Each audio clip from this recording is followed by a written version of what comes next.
My dad came up pretty quickly and started, studying towards being a ministerial servant, and then moved into being an elder. So there's a lot of responsibility there. They are, teaching and helping other brothers and kind of looking out to see who's going to be coming up next and what's going on. My ex-husband had hit me, and it was bad enough that the special crime unit had to come out, and my ex-husband fled from the police.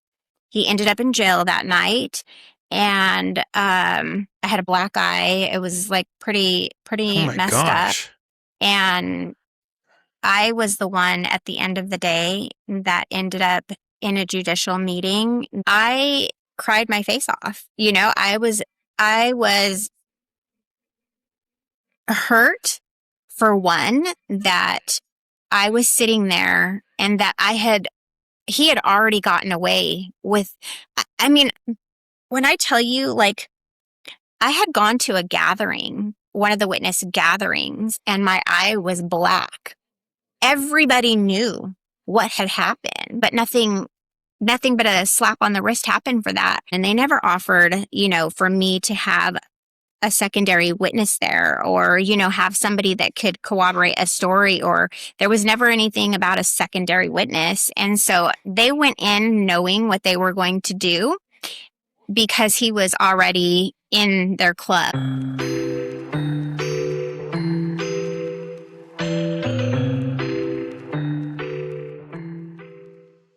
How many years were you a Jehovah's Witness? So I got in, gosh, I haven't really even counted all the years, but I was in when I was young. My parents probably started studying when I was about 2, 3 years old. So not quite born in, but same programming.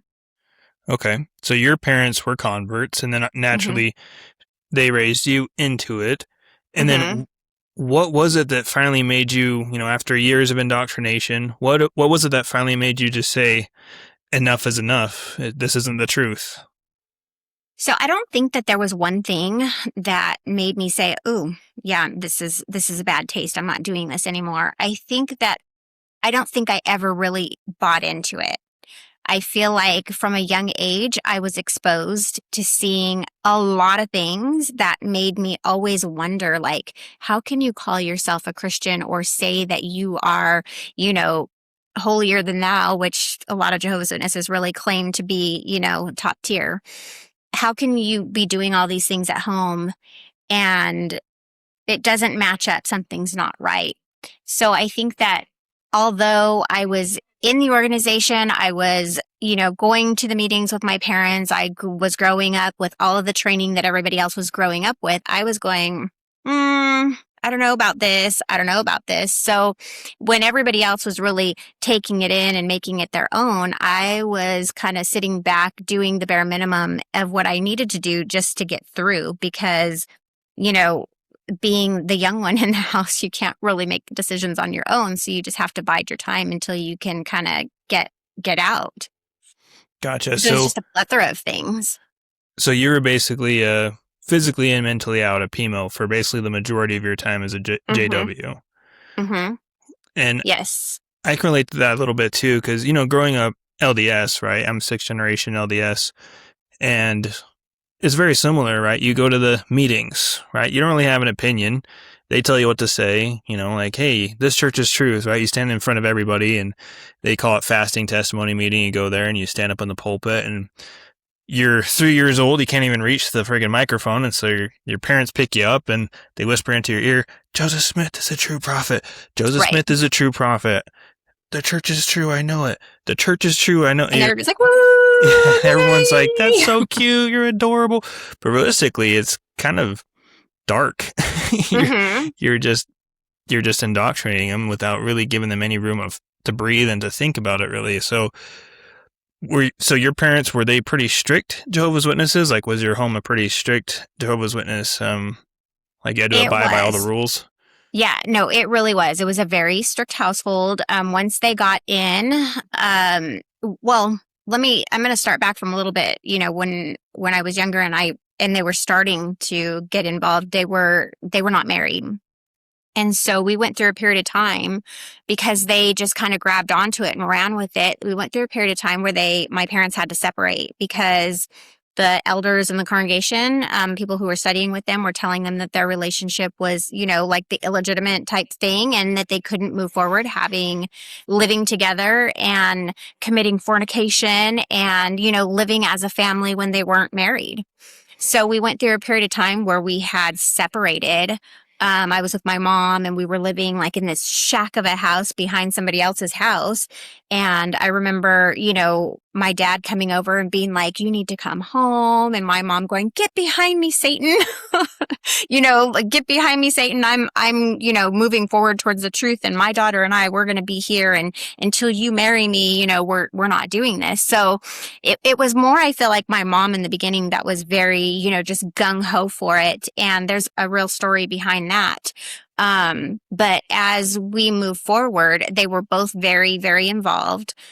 Things were very, very strict. But, the funny thing about having strict parents is that you are fighting for every breath your entire childhood. So there's so many things you can't do that you want to do, that you're basically getting yourself in trouble all the time because you're trying to test those waters because you want to experience some kind of life. Yeah. But it was insane how strict it was in my household. There was no, doing anything without my parents. It was really, very to the T, whatever the elders say. My dad came up pretty quickly and started, studying towards being a ministerial servant, and then moved into being an elder. And so we went through all those steps. So your family really has to be exemplary in order to be in those types of positions. So there was no fooling around.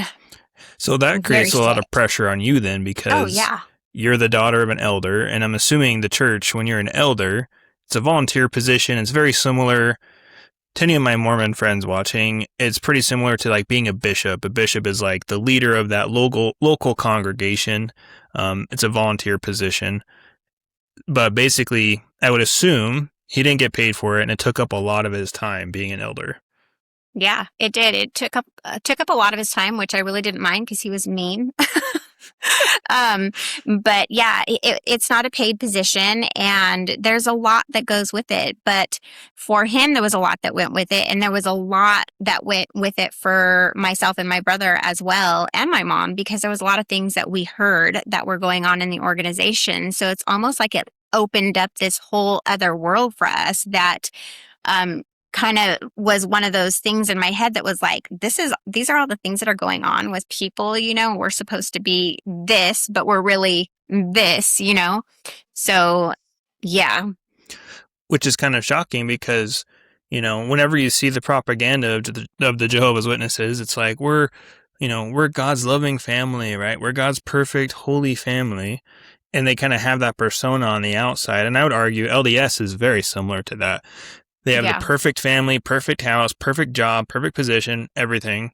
But that's just on the outside. The inside is a completely different story. And you basically got a front row seat to see, hey, this organization isn't as perfect as the postcards seem to indicate when we're preaching to people. So that's very interesting. And what are some of the responsibilities of an elder, for maybe those that don't know what that position is? What are some of the things your dad was responsible for doing? So the elders are the tippy top of who's in your organization or in your congregation. So they're the ones that the brothers and sisters go to if they have any issues, problems. They're overseeing the congregation, all aspects of the congregation. So there's a lot of responsibility there. They are, teaching and helping other brothers and kind of looking out to see who's going to be coming up next and what's going on. But I feel like almost they're like a surveillance for, the congregation and the organization to report back to the tippy top, but they're always dealing with all of the issues that take place within the congregation. Okay. Which is really difficult because, some of the issues that were going on in our household, watching other people in the organization go to my father and others, when we had horrendous things going on. And they were over here passing judgment, disfellowshipping, holding judicial meetings, things of that sort. And the things that were going on in our own home were terrible. So it was kind of like his job was to fix everybody else, but it seems he couldn't fix what was happening right under his nose, basically. Mm-hmm. Mm-hmm. In a judicial meeting, walk me through what that is. Those are like disciplinary, I would assume. You would have to do some sort of sin or something. Yeah. So a judicial meeting is almost kind of like a court, like on a small scale, right? So your sins would be heard there, or, they would be talking to you about disciplinary type things. So if something was going on in congregation, they would call you in for a judicial meeting. They would sit you there with 3 other elders, and they would hear what you have to say, whatever it is that's going on. And then depending on what it is, they ask lots and lots of very intrusive questions. And then they pray together and render a decision on whether or not that person is going to continue on in the organization, if they're going to be separated from the organization, or just, what is going to happen next. So it's like a mini court. Were you ever summoned in a judicial meeting? Mm-hmm. Oh, really? Yeah. Mm-hmm. I actually went through, what did they used to call it? It's been so long. I was disfellowshipped at the end, and that was what actually got me out. And believe it or not, I'm very, very thankful for that, even though I'm in a position where I'm being shunned by my family at this time, and have been for a very long time. I don't know if I would have left otherwise, not because I didn't believe it, because I never really bought into it, but that's where my entire circle of like my circle of people were, and it had been forever. So without that piece of it, I probably would have just stayed in and bit my tongue, and just for the sake of not losing the people that I loved. And I think that is kind of the trouble with cults. That is the trouble with these, because they do provide a community. It's a very tight-knit community. Speaking from the LDS faith and the Korean Doomsday cult I came from, especially that one, they do give you community, and that's something that humans seek, but at what cost, right? That's what people have to weigh out. You basically have to give up your freedom for community. You have to give up your freedom of speech, your freedom of information. You have to give up a lot of things in order to get this community. And when you were in that, and I can imagine, you were probably young when you had that judicial hearing, or younger. I did have one when I was really young, and then I had another one when I was older. And I would imagine in both scenarios, it's probably pretty scary, because you're in there by yourself, right? And it's just you and a group of guys. They're hearing your deepest, darkest secrets of whatever they think you did, whether you did it or not, however they got a tip, or they coerced you into confessing, whatever the case is, having to say all these different things and confess these things to this group of men, and you're basically at the whim of whatever they decide. Walk us through how you felt about that. Well, it's a scary process, because the entire time that you're in the organization, you are aiming to please God, right? Jehovah. And so anything you do, they pin as some kind of something that you're doing against God, not a mistake that you've made, but something that you could possibly be not forgiven for, something that is going to get in the way of your path to life. And so it can be it's very scary to go in there. And I'll tell you that what was going on in my situation was there was abuse between my husband and I. And my husband was actually on his way to be ministerial servant. So there's another thing that's very important to say, is that things, and you probably know this from where you've been, but it's very cliquey as far as once you get into, like, for lack of a better term, there's tiers, right? Once you get into being a ministerial servant, then you have elders that are looking out for you, and because they want you to move up in the ranks if they've chosen you. And so some things can be very protective for someone versus someone else. So there was abuse that was happening between my ex-husband and I, and to the point where my ex-husband had hit me, and it was bad enough that the special crime unit had to come out, and my ex-husband fled from the police. He ended up in jail that night, and I had a black eye. It was like pretty Oh my messed gosh. up.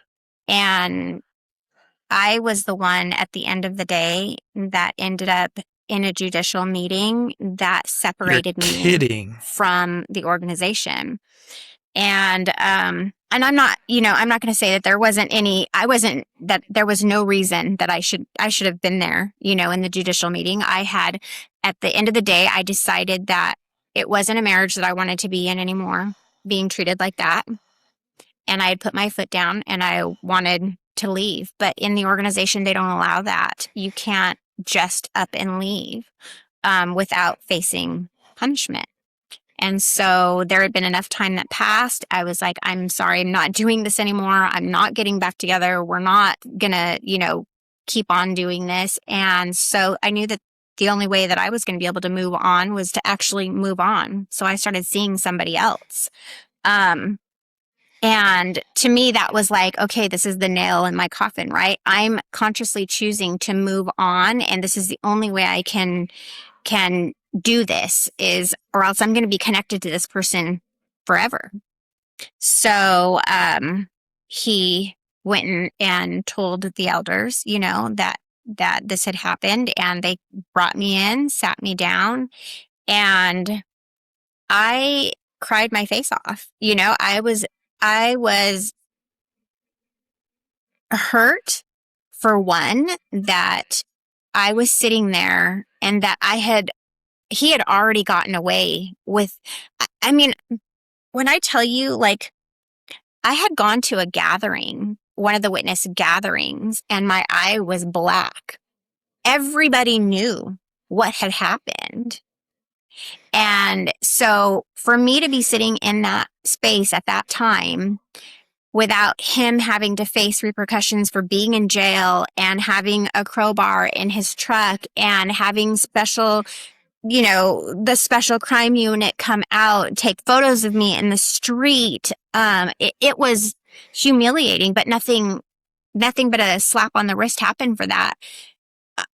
I was devastated. And at that moment, I was like, I am sorry that I hurt this person in this way, because I'm moving on, but I'm sorry, but not sorry, kind of thing. And then that was it. But they'd never offered me an opportunity to they have a rule about two witnesses for anything that's going on. And they never offered, for me to have a secondary witness there, or, have somebody that could corroborate a story, or there was never anything about a secondary witness. And so they went in knowing what they were going to do because he was already in their club. So it works a lot like that. I'm sure it probably works similar in the organizations that you've been a part of as well. Oh, that's just so infuriating to me. It is. It is. And I can tell you stories of abuse like that, that even happened within my own family I'll share another story with you. And this was one that, your mind does these things for you that protect you. And so sometimes you forget about some of the things that you've experienced. Yeah. And this must have been one of those things that I had put out of my mind.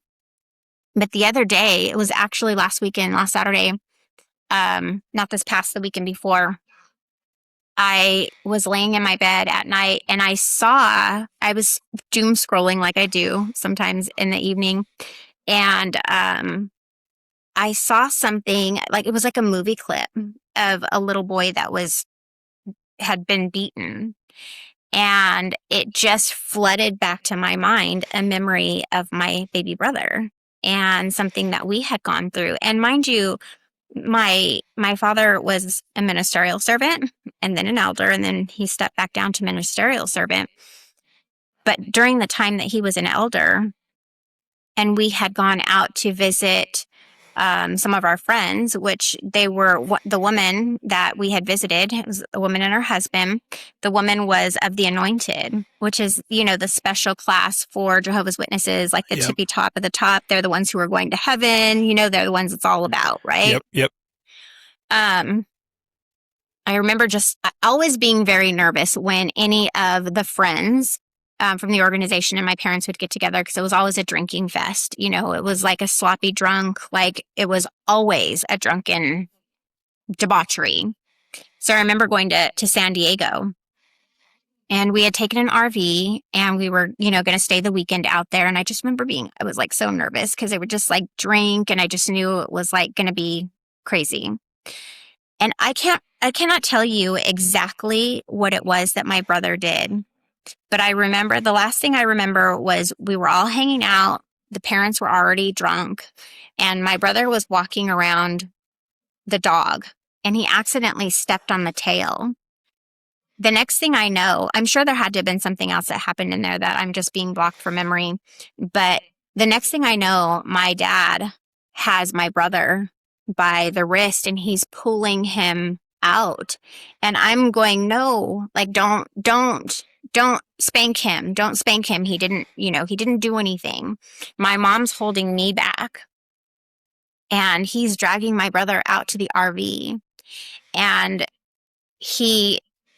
you could hear my brother screaming, and the anointed person, my mother, the husband of the anointed, they all were there. They could all hear what I was hearing. I'm sobbing, trying to get away from my mom. She's holding me back, saying, no, he needs to be disciplined. No, just stay right here. Till my brother finally emerges from the RV with a black eye, beaten. And it was one of the most horrific things. And I sent my brother a text the other night. I'll read it to you. I had just completely forgotten about this, which how could I forget, right? But let me see if I can pull it up. I said, and mind you, I don't speak with my family. My family, they don't talk to me. But I reached out to him and I said, I just had a memory that brought me to tears. I wanted to tell you that I love you, and I wish I could have protected you when you were a boy. You were a good kid, never deserved for Dad to give you a black eye or to be beaten. I'm so sorry that happened to you. I do remember these things, and I do understand why you've suffered from depression and other things. I love you. And you don't have to respond. I'm not trying to disrespect your faith. I just wanted to tell you. And he did respond. He responded and he said that, both of our parents had suffered abuse, and that he said they actually wanted to do better for us. And in retrospect, they succeeded. He said, Dad learned from the black eye that he gave me, and he never hit me anywhere but my butt from that point forward. That in his my dad passed away, but during the final years of his life, that they had become very close, and that makes me happy. But those are the people that are in this organization. And I would see it through time and time again, from being an elder's daughter to being, a ministerial servant's wife. It's just sickening. Yeah, there's a lot to unpack there, and yeah, it's so crazy how time and time again these organizations claim to be God's organization because, in the Bible, right? And I don't know if you're still Christian, but in the Bible, Jesus helps the vulnerable. His whole thing is taking care of the vulnerable. But yet these cults, they say it with their mouth, but they protect the guilty. They protect the abusers. They protect the perpetrators.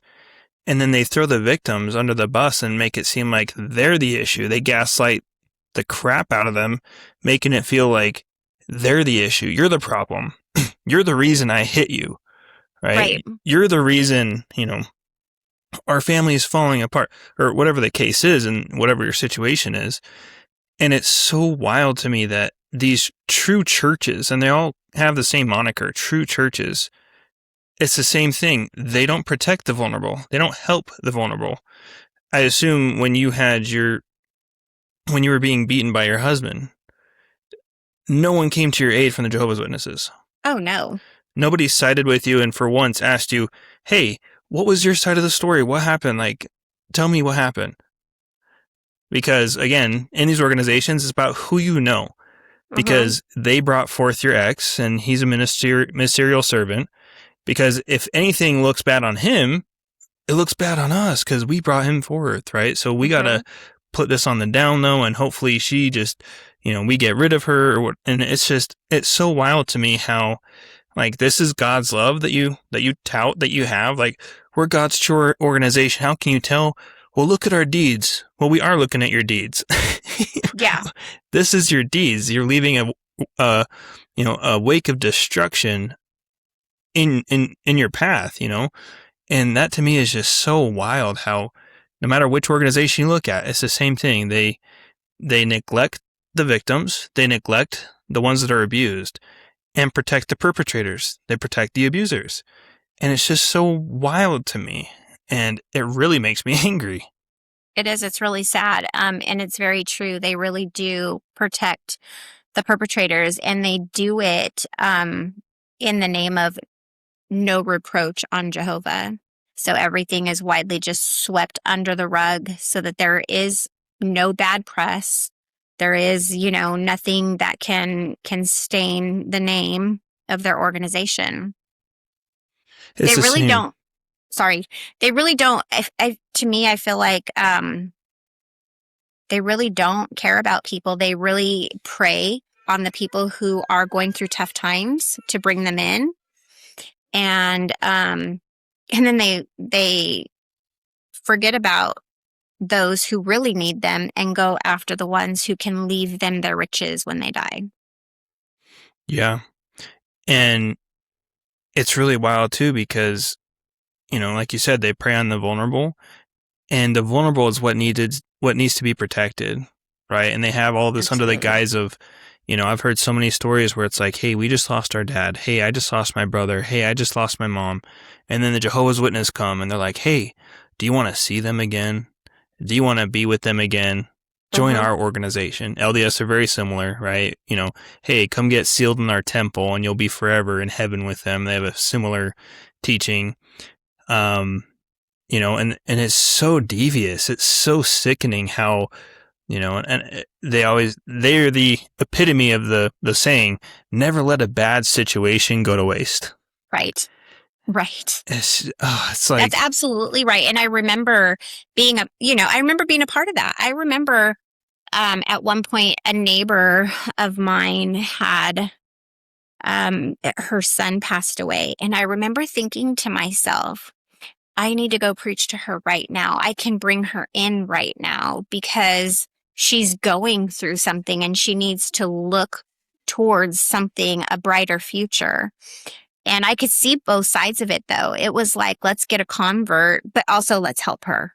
That was my thinking. Let's help her to be able to see her son in the new system again. But also, it's good to have a convert. Yeah, it's brownie points for your spiritual paradise, That's the first time I really said that out loud. That's disgusting. Yeah, I did the same thing, whether it was LDS, trying to talk to my friends into it, or with the Korean cult I was a part of. I mean, we would fearmonger people all day because, again, this is an Armageddon cult, right?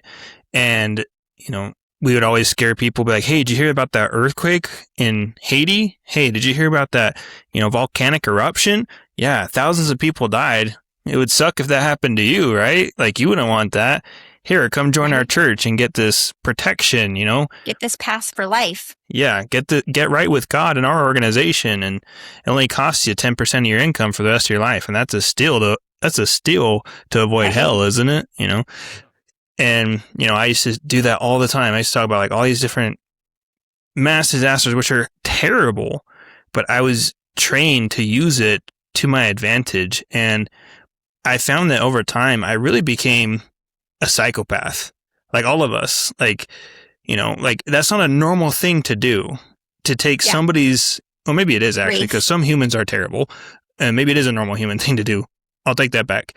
But in my character, it's not a normal thing for me to do, to see somebody's misfortune and be like, how can I play off this? How can I bring them into this organization, you know, using their sibling's death or their mom's death or their dad's death or a natural disaster where tons of people died and all these different things. Like, that's not what normal good people do. They don't do that. So I feel like kind of these organizations, they kind of make little psychopaths out of all of us, because our sense of humanity, our sense of empathy, and our sense of remorse, it's almost non-existent. Well, it's all tied to whether or not we're going to have life. Yeah. At the end of the road. They kind of snuff it out of you. I mean, it's just, and I think the reason is because they play on your emotions so much to where I think you just don't have emotions anymore, because you're tired of being fearful. You're tired of being afraid. You're tired of being tired. You're tired of being just caring, you know? And so it's easier just to be a robot, which sucks because then they control you more. So in the organizations that you grew up in either one, did they have children's programs for like during the younger years of learning? They did? Yeah. See, I think that's one of the things that is major different about the Jehovah's Witnesses is that they do not have children's programs. They don't have children's programs to where kids are learning for their age group, you know, learning things in the way that they should. We're learning things that the adults are learning. So all we're hearing the entire time is death, kill, murder. You know, it's like, this is going to happen. Death is coming. You know, it's destruction, peace and security. I remember being a kid hearing a president say, you know, peace and security, and me thinking, we're going to die tonight. I'm going to die. Like, this is the last time I'm going to see my parents. I'm going to die, you know, or the abstaining from blood. There was never any content besides the Bible story book, but have you seen that? I heard it's horrific. I haven't seen it, but I've heard it's horrific. You have to, I mean, at least just I haven't seen anything. So I've been out since 2003. So I haven't, when I got out, there was zero looking back for me. I was done. Like, I don't even know why I stayed as long as I did. Like, I know why I did, but I don't know why I didn't. Yeah. If that makes any sense. But, it's horrific. And that book right there with all the scenes of like, we're going to die all the time, or, you know, count the ways that we have to show our faith through death somehow or something. That was the only like child level teaching that there was. So everything else was always at an adult level. So if you think about, you know, the program that's built at the very bottom of things, it's the program that you're running on from birth. It hasn't gradually gotten to where you are. It's been right here the whole time. So the programming that they deliver is very hardcore. It's very hardcore, and it's really deeply instilled in everybody, because if you think about it, even me, the whole entire time I was thinking, like, something's wrong with this. Like, this is not right. This is not okay. And when I was 17, I left the house and I left. And I was out until I got married, and I was like 24, I think, about 24 when I got married. And then I went back. So knowing something's not right here, and this is not something I want to be a part of, to going back because I thought something had to have been wrong with me, because it's the truth. It's called the truth. I mean, Nothing else is called the truth. Yeah. The Jehovah's Witnesses are called the truth. It must be the truth. Something's wrong with me, and I need to go back so that I can have a happy life. Little did I know how unhappy it was going to be from that point forward. But it has a lot to do. Their programming is very successful because of how they implement it, because they implement it at such a young age that it's solid in there. And I would say, fear is one of the most powerful emotions that anyone can have, and so when you harness fear, especially at a young age, you're very easy to control. You're very easy to control because you're so young. You don't know anything about life. You don't know what theology is. You don't know what a cult is. You don't know anything, especially when your parents are guiding you up into something that they claim to be the truth, Absolutely. And so you're like, well, this is just my reality. This is just the truth. So I just have to deal with it, even though this really, really, really sucks. Yeah, really, really. And, yeah. I remember in my cult, because obviously it's a very fear-based cult as well, I remember we were about to have my son. So he's the youngest out of 3 kids that I have. And I remember a few weeks before he was born, that's when the Ukraine and Russian war broke out. And the cult I was a part of was really pushing, like, this is the end. This is what we've been waiting for. Like, this is the end. Like, you gotta tithe. You gotta preach. You gotta do, we gotta amp it up 10 times what we were doing before. Right. And I remember thinking at that point, my son was due in the next 3 or 4 weeks. And I just remember praying to this Korean deity, this Korean lady in Korea, asking if I can see my son before we die. I was just, because, I have 2 little girls, which I love. They're everything to me. But this was my son, I wanted to meet my son. Yeah. And I was just praying to God, like, please let me see my son before we all die, before the nukes are dropped, before World War III starts. And I don't know, I get drafted and die in a war, or whatever this Armageddon, this doomsday was that we were talking about. And so that fear is real, I wouldn't do that if I didn't really believe, or if I wasn't brainwashed. Right. And it's just wild. If you even think about, like with the Jehovah's Witnesses, there's a no blood doctrine. And I know that recently it's changed just a little bit. New light. New light. Yes. New light. It's changed just a little bit that it's out of reach for most people. So it really hasn't changed at all. But growing up, that was one of my biggest fears, was that I would get into an accident and there would be no help. I was going to die because I couldn't get blood. And being a child, you don't really realize that there's all these other ways that your life can be saved.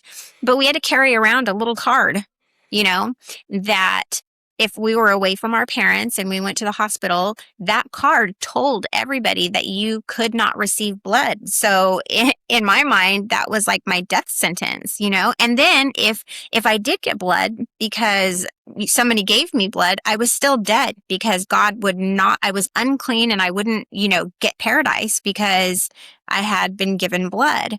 So, just let's count all the ways that, they keep you in such fear for your life. And it's terrible. It's terrible. Well, at the same time, touting, how blessed are we? How happy are we? Aren't you joyful? Aren't you so happy to be serving Jehovah? Aren't you so blessed? Don't you feel God's presence, our love? It's like, no, I don't feel it.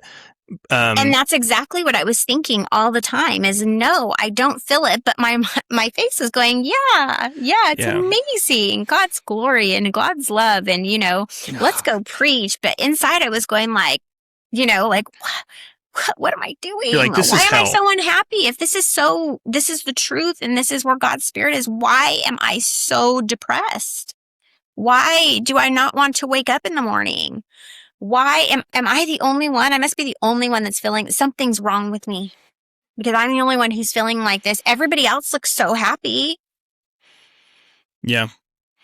It's the happy mask. Everybody wears the happy mask when they're in front of each other. Everybody. Yeah. There's nobody I don't think that there's anybody in the organization that is truly themselves in front of anybody else. They can't be. They can't. It's impossible. And, you know, there's so many ways you can tell that people aren't happy, because you can tell when people are faking it. Their eyes will say everything. Yeah. You know, their eyes tell you a lot more than any face will, any amount of, propaganda coming out of their mouth will. Yeah. And that's why I like doing this, because I know this story will resonate with somebody, whether it be mine, whether it be yours. And that could be the one that breaks them out of it and says, enough's enough. Like, when am I going to stand up for myself? When am I going to stand up for my family? When am I going to stand up for my wife, my husband, my sons, my daughters, and just say, this is enough. I'm taking back my life. I'm taking back my mind. I'm taking back my family's life. That moment is what I live for. And seeing people have that moment, that aha moment, makes all the abuse, all the abuse we receive, all the, hard stuff that we have to go through, doing these kind of interviews and doing these kind of things. It makes it so worth it. It's not even comparable. Does. It really does. And that's why I started doing the same, as well. I thought to myself for a really long time, like, I went through this for a reason.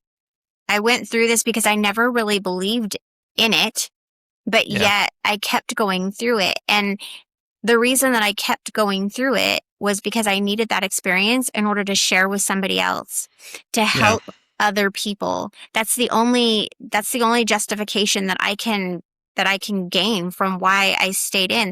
There could be no other reason. And so I try to do my best to tell people what my story is, so that, number one, they don't feel alone, because a lot of people go through these things and they think that they're the only one, and they are not. Mm-hmm. Other people just aren't talking about it for fear of bringing reproach on the organization. Because I really don't feel, if God's name is Jehovah, I don't think his spirit is on that organization whatsoever. So, it has to be talked about. We have to share the stories. And for me, I'm not really into the Bible as much anymore. And I don't know if I will ever get back into it. Maybe I will, maybe I won't. I'm not going to shut the door on that. But I think that the Watchtower has done a lot of damage with me, to where I'm kind of like, not right now. I just can't. But when I look at the organization, instead of always trying to disprove it biblically, I feel like everybody has a right to believe whatever it is that they want to believe about the Bible, whether it be the truth, whether it be a lie, whether, there's some truths and some lies. Everybody has a human right to religion, right? Mm-hmm. It's all of these moral things. If you agree with what the Bible says, more power to you. But morally, can you stand by and stand up for an organization and continue to associate yourself with an organization who has aligned themselves with, number one, predators? They hide them. They cover up for them. It's just, how can you morally stand with this organization? And that's the part that gets me. That's the part I can't. If they want to believe what the New World Translation says, more power to them, whatever. Yeah. They've changed their words, but whatever. Yeah. But it's those moral things, these illegal moral things that I cannot get behind. And so the more that I speak about these, the more that you speak about these things, the more that people understand that they're not alone and that it's not a one-off. And the more that they see it's not a one-off, the bigger the chances are that they can see that there is no Jehovah spirit, or God's spirit on these organizations. And is God going to pick one man-made religion to back? Yeah. I don't know about that. And I agree with you. Honestly, at least at this point in my life, I am a Christian, even though I've gone through the LDS, I've gone through Korean Doomsday Cult, but I sat down and I study the crap out of the Bible. And at least in my life at this point, I feel like everything happened so perfectly. And the peace that I feel that, not in a church, I don't, like, I'm not talking about an organization. I'm just saying the peace that I feel that Jesus died for my sin. Yeah. Nothing I could do is enough. Like, Yeah. I'm a sinner. Everyone's a sinner. Jesus came, died for my sin, and he offers his hand of grace by just having faith in him, belief in him, taking his hand. That's what I believe. I don't Yeah. believe in, I don't like organized religion, obviously, because it never works out really, Yeah. because I know the Jehovah's Witnesses hearing you say that will be like, well, what about all the Christian churches that essay? And it's true. It's horrible. And the thing is those churches should be called out as well. Yes, How can you stand by that in any church? In any exactly. church, you should not be able to stand. You should not morally be able to stand with those organizations. I don't care what they're called. Exactly. So I'm glad. Like when I got out of the Jehovah's Witness organization, I really did. I started to search my soul about, biblical things, and I got into a Baptist church for a little while, and I really liked it. I enjoyed it. And I remember one day, it's funny to me at this point, but one day I was driving home from one of the church meetings. It was a Sunday, and my mom calls me. And mind you, we haven't talked because I'm shunned, right? Yeah. And she's like, and I have no idea how she heard this, but she heard that I was going to a Baptist church. And That's so she wild. thought she was, I know, I don't even, to this day, I don't know. But she called me and she's like, you need to rethink this. You're going into, these false organizations, and you're going to really ruin your path to life. You're going to ruin things with God. And then my brother chimes in and starts talking. So I got double teamed by my mom and my brother for trying to move forward with some kind of, faith. And so after that, I was just like, and I'm not blaming them. It's me, me too, because I get busy and, whatever. But I just kind of backed off, and I was just like, let me just wait a second. And not that I do believe that Jesus died for our sins, and I believe in God and all of that. I just don't pick up my Bible regularly anymore. Yeah. And, and again, like, everybody has their own path. I believe, God works in his own time. God works in his own ways, Yeah. and I truly believe that, because I spent so many years forcing a religion down somebody's throat, forcing Bible verses down somebody's throat. And now I'm just like, if God is truly real and God does work in people's lives, I feel like he'll send somebody, he'll send something, he'll do something to where you'll come back, and I believe that, sometimes we just need to stand by and let God in some cases. But going back Absolutely. to your story. So I know we kind of got off topic, but I think there are very good topics that need to be talked about. I do have a couple of questions here, because we're pushing 50 minutes at this point, and I usually like to keep it around an hour. Okay. Just respectful of your time too.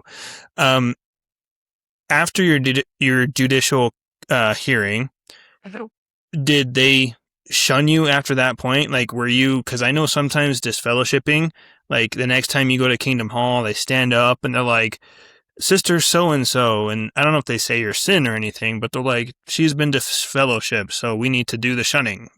Did that happen? Mm-hmm.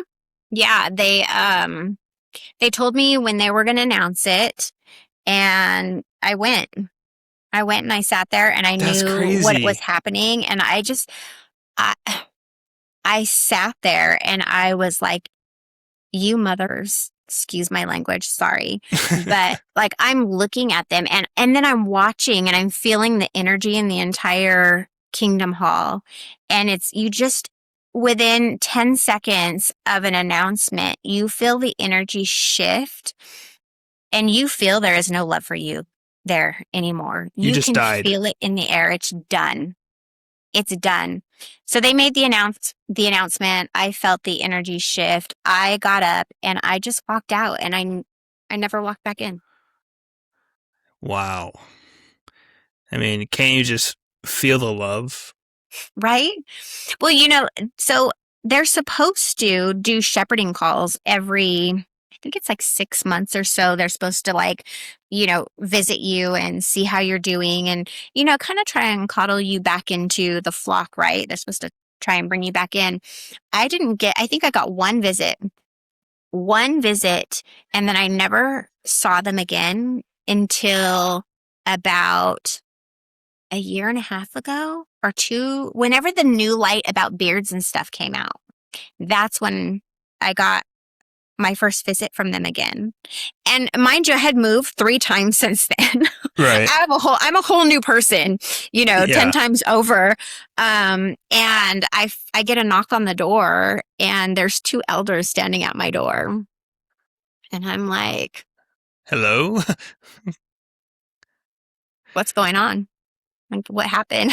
What are you doing here? Yeah. It was a very interesting conversation. But I just asked them, actually, they came 2 times. And then the second time they came, I asked them not to come again. And that, they weren't welcome and that I was not interested. And I kind of ended it from there. Hopefully it stays that way. But it's just weird how they just pop in just whenever they want to.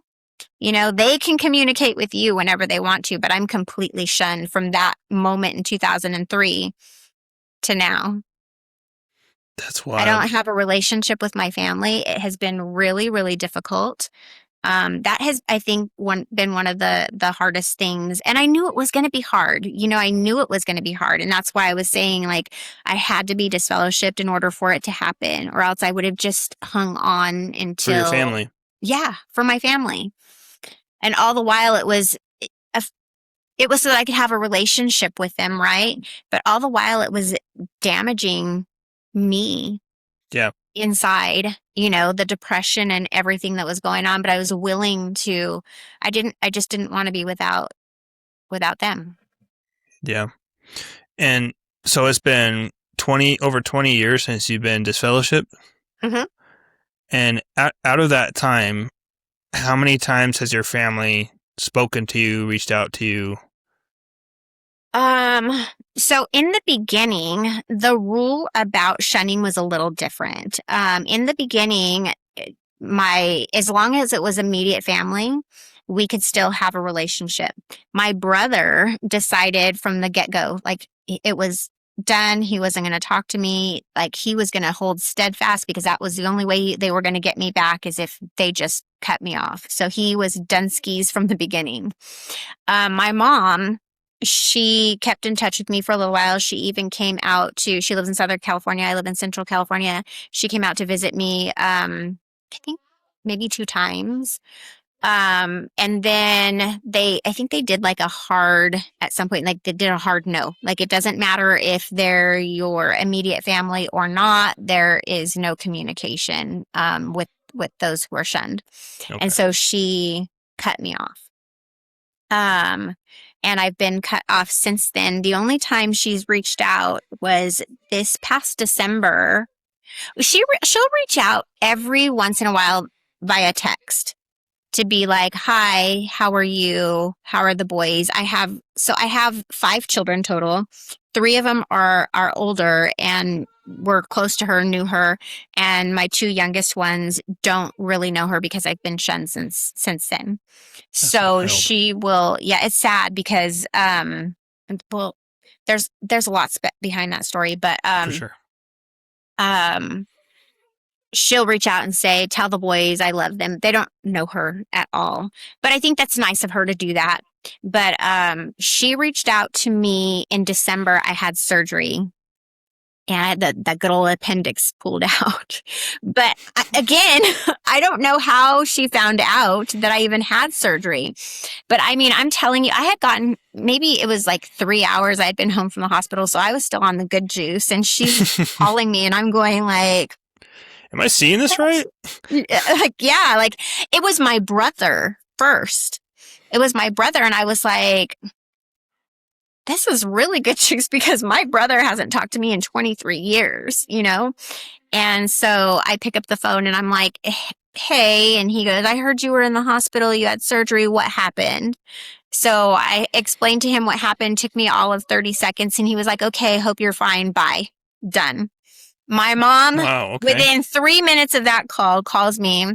I heard you had surgery. And they live together, by the way. So, you know, same fashion, you know.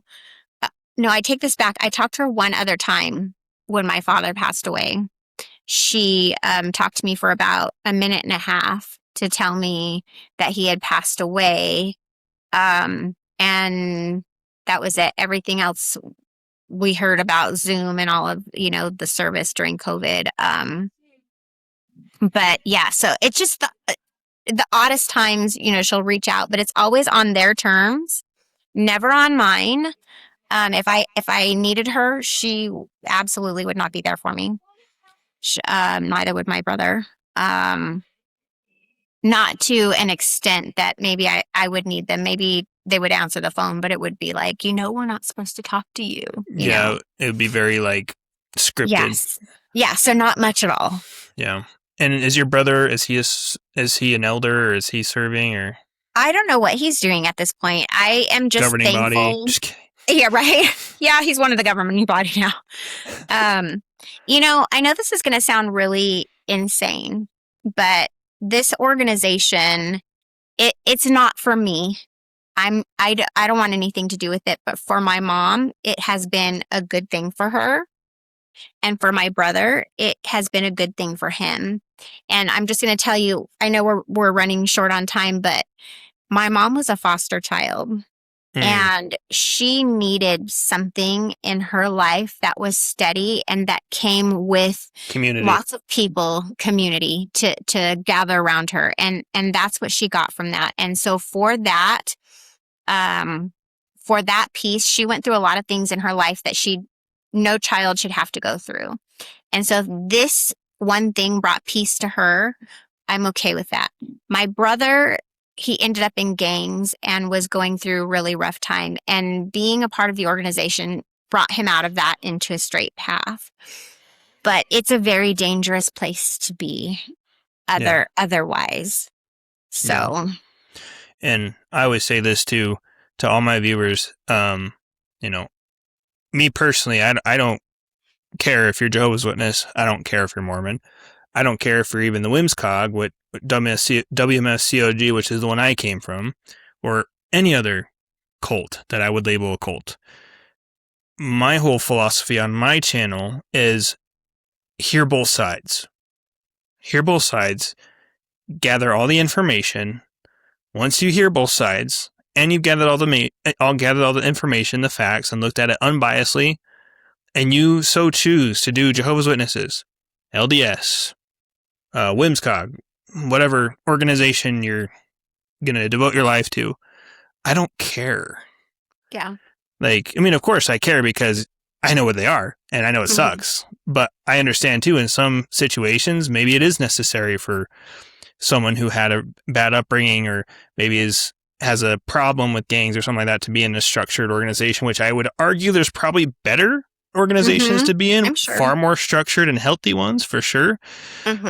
But my whole philosophy is know all the facts, listen to both sides, unbiasedly, you know, then make your decision. Don't just hear one side and then just take the governing body's, you know, word for it. Don't just take the LDS prophets' word for it. Don't just take the Korean God the Mother and WMSCOG's word for it. You know, do your due diligence, do your research, then come to your conclusion. To wrap up here, if there's any Jehovah's Witnesses watching this, obviously there's some that were in your situation. There's some PMOs, right, that are physically and mentally out. That's mainly who this video is for, because to my understanding, an active Jehovah's Witness stays far away from apostate material like mine, even though I've been called an apostate, but technically I'm not because I'm never a Jehovah's Witness, so not sure where I fall in that category. Leave it in the comments below, Jehovah's Witnesses. What am I? I don't even know. But kind of just give us some closing remarks of what kind of advice you'd give to PMOs like yourself that are going through things and they just need that last little oomph to kind of cross over into the Because, I mean, to them, it's kind of scary. It's like an abyss, right? Like, is there a life after this? Is there something after this? So kind of speak to that a little bit. So I would say that if you have doubt, don't stuff it away. Check into it, do the research, and ultimately, everybody has to do what's right for them, and it can be very scary. So if being physically in, mentally out is where you have to be, then that's where you have to be. But you're not alone out here.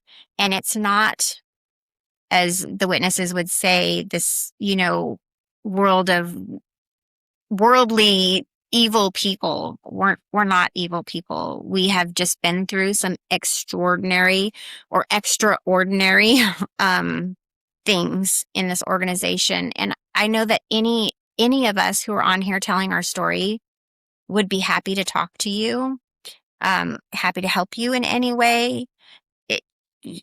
It's hard. It is definitely difficult to go through being shunned. You do lose community, but you gain yourself back. A lot of you is lost in all of this. You can't critically think. You really can't think for yourself. It's all done for you. And it's time to take that back. And you also can't discount any stories that if your kids come to you and say something's happened, listen to them.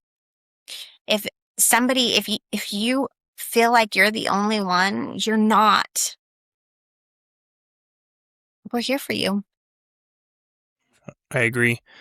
And even though I'm not Jehovah's Witness, never was, but even, they all have the same tactics. We're all scarred the same. And I know enough about Jehovah's Witnesses. I've interviewed many, many different people. I'm actually infiltrating Jehovah's Witnesses right now. I'm studying with them, and I'm going to go to Kingdom Hall. Well, I'm trying to experiment of how I can deconstruct these publishers that I'm meeting with every couple of weeks. And I'm trying to plant little seeds of hopefully doubt that they can grow over time. And good for you. So I'm like, we're going to go to Kingdom Hall. Like, we're going to give them something. Like, we study with them. We're kind with them. But I also push back a little bit, and I plant seeds. And I ask Jehovah's Witnesses. I have a bunch of different Jehovah's Witnesses that I ask from all over the world. Hey, what should I ask here? What should I say here? And then they give me this, because they're more equipped than I am. And so far, hopefully, my goal is to just get them to think a little bit, get them to have to, really dig deep and be like, is this really what I believe? So I'm more than happy to talk to people too. I'm pretty familiar with the doctrine, and I'm very familiar with cult tactics and stuff like that. So I'm also, if you want to email me and talk to me, and I'm sure I'm going to collab with Amber on this, and she's going to have her information there too. So reach out to any of us if you feel like you just need someone to talk to, even if you don't end up leaving, but you just need someone to talk to about your problems. And you're afraid to go to the judicial committee. You're afraid to go to the elder. You're afraid to go to people in the cult because they're going to snitch on you. Just come talk to us. Because even if we did snitch on you, they wouldn't even care. They don't believe us anyway. They don't even watch our stuff. So they don't even talk to me. They don't even talk to. Yeah, they're shunning me. But Amber, thank you so much for coming on and sharing your story. And I'm sure it's going to help so many people. Again, we're going to collab, so feel free to check out Amber's channel. She has a lot of good stuff about her experiences and really good stuff. Check her out. On the screen, you're going to see a recommended video, and you're going to see a playlist that I set up, so feel free to check that out. And again, please be sure to like, share, and subscribe, and go subscribe to Amber's channel. And thank you so much for watching. Those of you that are still here listening to me ramble on, and we'll see you on the next one. God bless. Thank you.